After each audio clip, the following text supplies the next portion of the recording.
Hi everyone, we're here today to represent Stevens Institute of Technology.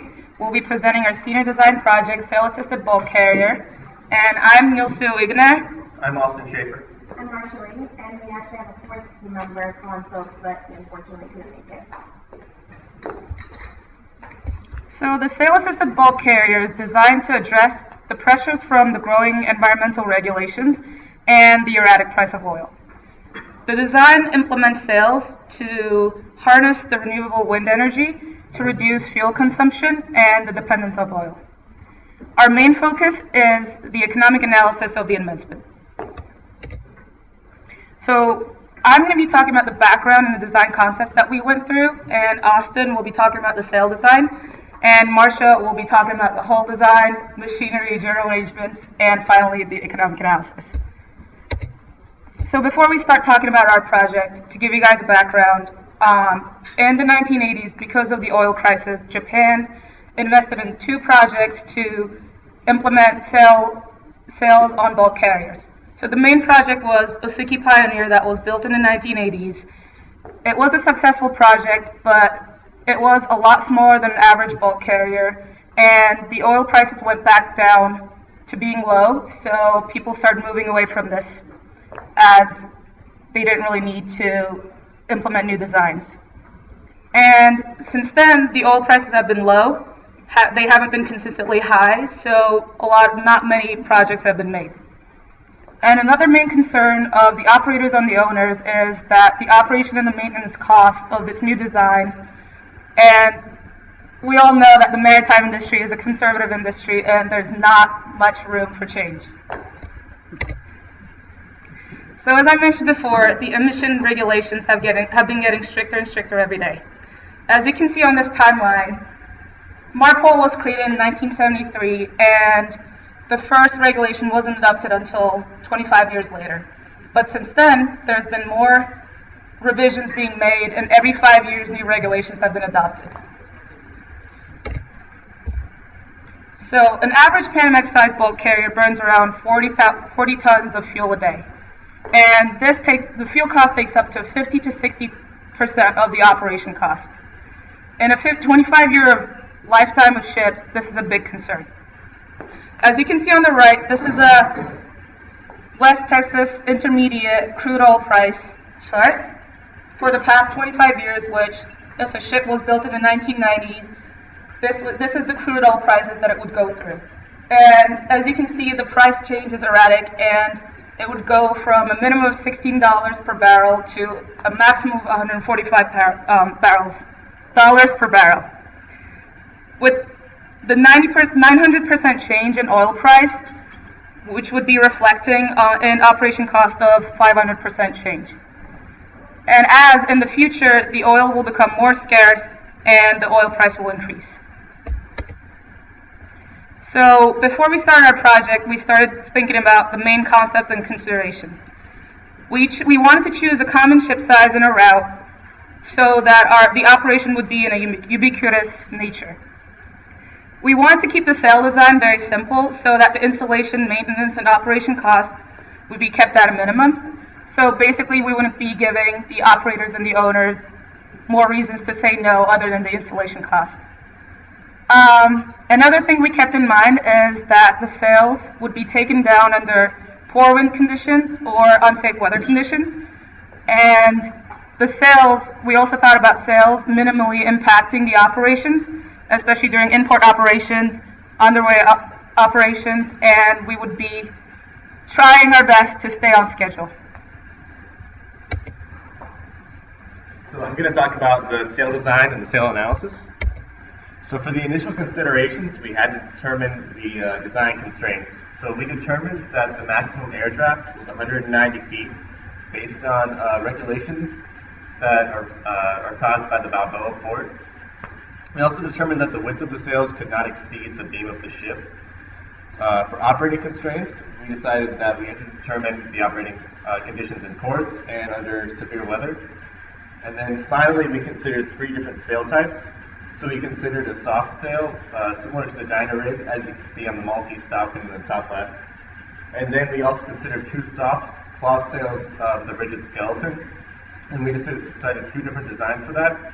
So one was based on the Asuki Pioneer, which Nilsu talked about, and we also based one on a wing sail, which is similar to the ones that you can find on America's Cup yachts, like the Oracle one on the right. So we decided that the dyno rig was too expensive and it wasn't applicable for a commercial application. So we based our CFD on the Asuki Pioneer and the wing shape sail. And so we ran the CFD with these two rigid skeleton cloth sail designs up until we found which one was more efficient. So we found out that the Asuki Pioneer sail was considerably more efficient than the wing shape sail. So we tested 3 speeds, 10, 20, and 30 knots, and we did 37 angles of attack, 0 to 180 in 5-degree increments. We measured lift, drag, and the coefficients of lift and drag. And we determined early on that the Asuki, it did not take very long for the Asuki Pioneer sail to overtake the America's Cup-based sail. And we completed all of the runs for the Asuki after we determined this. So we took the coefficients of lift and drag from these CFD runs. We ensured that they agreed for all the different speeds. And then we used them to create an Excel calculator where the inputs would be the boat speed, the true wind speed, and the true wind direction, and the outputs would be the optimum angle of attack, the drive force, and the side force. So the next step was to determine our route. So we chose the route from Rotterdam to Rio de Janeiro and back, because this is a common route for grain-carrying bulk carriers. And we used satellite-based wind data from QuickScat for the months of December 2008 to November 2009. And from that, we took each arrow and we determined the wind direction and the wind speed using the color scale. The picture on the right is actually an example from February 2009. Once we did that, we input each of the winds, so the wind direction, the wind speed, and the boat speed was assumed to always be 14.5 knots. And we took the optimum sail angle of attack and the optimum sail force outputs. We averaged those over the year, and we found that each sail can save about 2.5% of energy averaged over the year. And we have 3 sails on our bulk carrier, so that's about a 7.5% savings over the year. With that, we assumed that there was no negative interaction between the sails, or positive for that matter, and we also assumed that there was no increased resistance forces from heel or side forces. Alright. Continuing on with the hull design and analysis. So, as Nilsu stated before, our goal was to have a hull that is of very common size.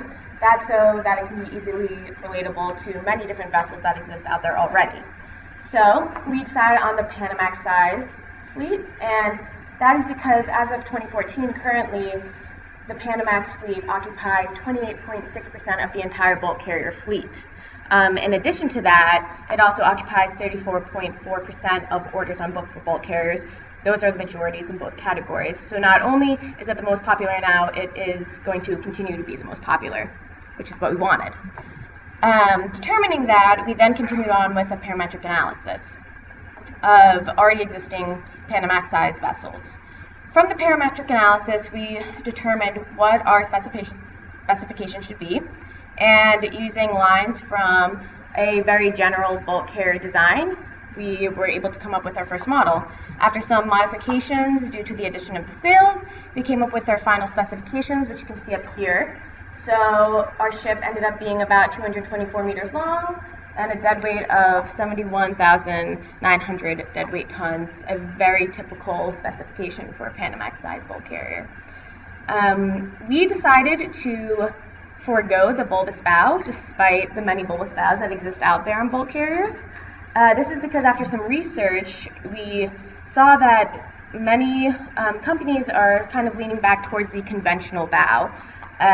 We determined that between these Froude numbers up here, that is when the bulbous bow would be advantageous. And considering our Froude number at our design speed, 14.5 knots, is all the way down at 1.6, we decided that we'd be much better off without a bulbous bow. So, then modeling our hull with our specifications in Rhino, We had a new hull, and then to find resistance data, we used series data from the British Ship Research Association.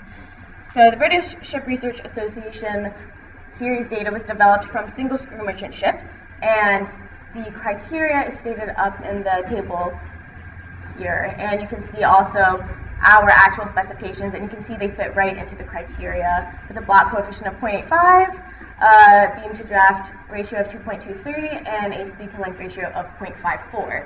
So the way the series data works is you're given an equation with a series of coefficients based off of the speed to length ratio, and you're able to calculate the resistance, and then additionally to that, you do a series of correction factors to tailor it to your specific hull. Okay, so after having our resistance data, we can then find our effective power, account for efficiencies, and determine our prime movers and our machinery. Because of the load variation that our engines would experience from using sail power and then just the remaining engine power, we decided to go with a diesel electric propulsion system.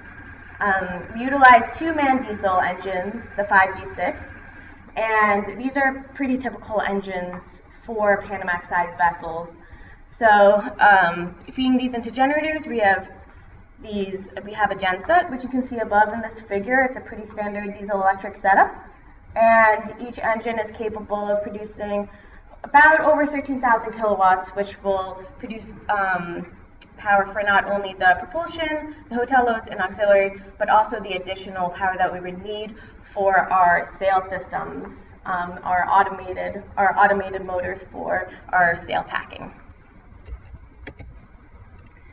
As far as the structural analysis, we approached it as if our model did not have sails at first, so we went on with our typical calculations for our stiffeners, and then later on we accounted for the additional reinforcement we would need for the addition of our steel masts. In order to do this, we used a model based off of bulk carrier cranes. The crane we used, its structural design, accounts for a weight as well as a moment that is greater than the ones that our mast will experience, so we used that assumption to design the structural reinforcement. So, just briefly going through our general arrangements, they're pretty typical to your Panamax-sized bulk carriers. However, in this bird's eye view, you can see our masts. We ended up determining, because of the placement of our cargo holds, that we can handle 3 masts, 3 sails. And unfortunately, the mast diameters are not to scale on this, but they would be 1.5 meters wide, according to our calculations. As you can see, the sails actually clear over our superstructure technically, but to account for proper visibility, we also added 3 cameras at the bow so that we can see that entire range that you wouldn't be able to see because of the mast, as well as upwards where the sails are from the superstructure.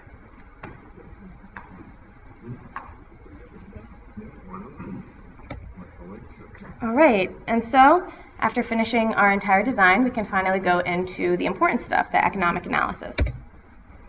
So, considering that our analysis depends heavily, if not solely, on oil prices, we came up with some dependable oil predictions given by the Department of Energy and Climate Change.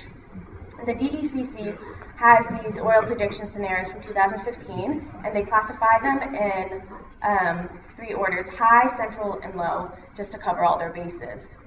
From that, we established a relationship between the price of MGO, marine gas oil, compared to the crude oil given by the DECC. We decided to use MGO because of the regulations passed last year that state that in ECA areas you have to have fuel that's less than 0.1%, and since we are operating in the North Sea Baltic area, we would be ultimately using MGO. Oops. Okay, so off of those fuel prices, we came up with this initial analysis, which is somewhat simplified. It really only takes into account initial costs and fuel to get an overall arching idea of what we are saving.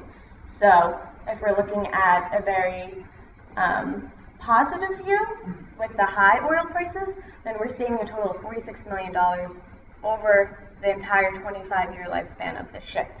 and we're paying back the cost of our sales within 1 year.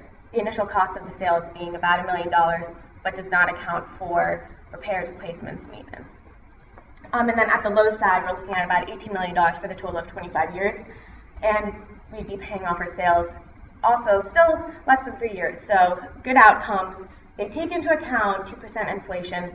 However, we're being honest, nothing is ever this simple, especially in naval architecture. So we go on to do a bit more in-depth economic analysis, which takes into account a lot more things. So what are the things that we really need to look at in our economic analysis as far as the addition of the sales? Well, for the capital costs, the sales are going to affect the initial price of the ship and therefore the interest because it's going to change the price of the loans. It's going to also affect the depreciation because of the addition of the steel from the masts. As far as operating costs, we account for an additional crew member, an additional engineer to be specific, to operate our sails. We account for maintenance, repairs and replacements throughout, and fuel costs, etc. And in order to take into account the time value of money, we assume a standard 6.6% discount rate. So from these cash flow inputs, we are able to determine present worth. So the way we did it is we determined the present worth for both the model without the sales and then with the sales, and looked at the difference. So what are these sales worth right now if we were to do this? So again, we have it for the 3 different oil prediction levels.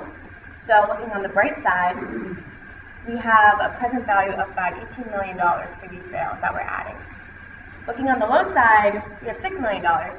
However, we came to the assumption that we could pretty much discard the lowest prediction because the lowest prediction assumes a price of oil that is currently lower than it actually is. It assumes a price of oil that is currently $30 a barrel, and we were higher than that right now. All right, so given that we got our results, we looked at what we would do if we were to further this case study. And we decided that if someone's going to further this case study, they should probably look into a route optimization. The way our route works is they're based off of monthly averages. However, realistically, an operator is probably going to look at weather on a day-to-day basis and determine an optimal route. Hull optimization, we do optimize the hull a bit, but that can obviously be looked into further. And then a more detailed control system for the tacking of the sails. We come up with a general one, but obviously the more details, the better.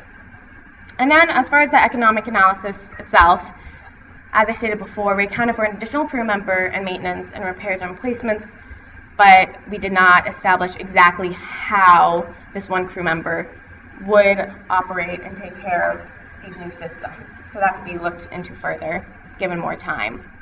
And then additionally, while we took into account current environmental regulations, we know that there are impending environmental regulations that are going to come within the years. Just even looking at that timeline from the beginning, an impending carbon tax from emissions, I'm sure, is coming. Additionally, we did a very simplified relationship between MGO and crude oil. However, it wouldn't be wrong to maybe assume that MGO is going to increase exponentially with the coming years with given regulations. So all of that leads us to a very simple and a very basic conclusion, and that is that the sail-assisted bulk carrier can in fact provide economic benefit to its operator.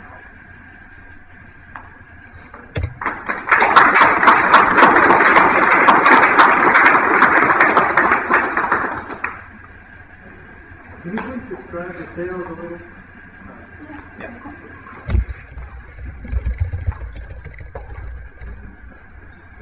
So essentially it's a rigid steel structure and it has a Dacron cloth draped over it that can furrow.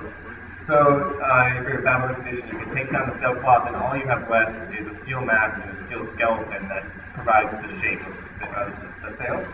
The mast is actually a part of the sail. As you can see on the Suki Pioneer,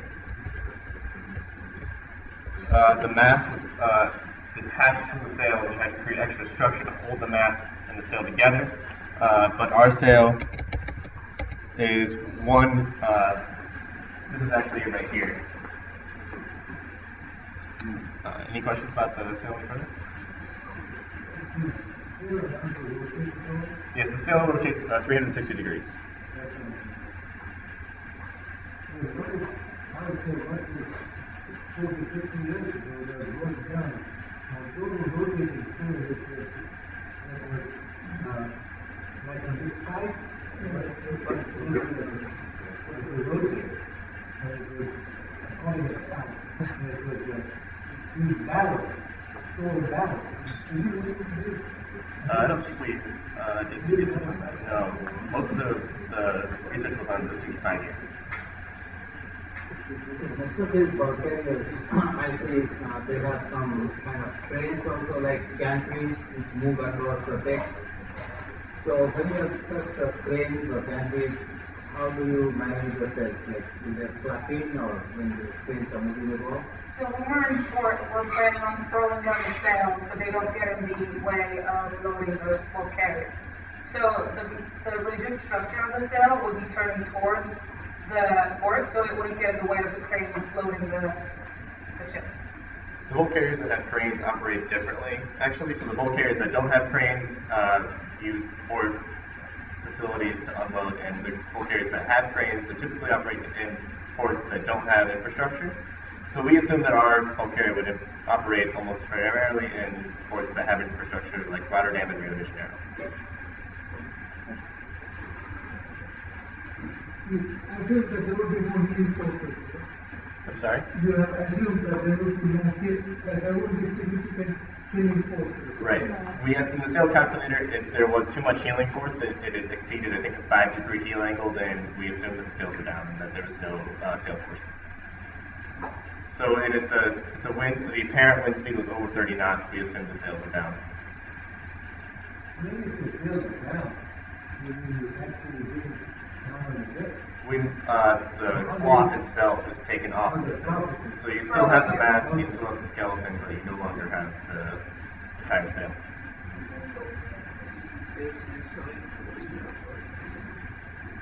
So we use the coefficients of lift and drag, and then we input the wind speed. We found the x and y forces, and then we use just cosine and sine functions to change those and rotate in relation to the ship. So there's a driving force and a side force. And then the side force was the healing force. I'm sorry? Not really. Oh, no.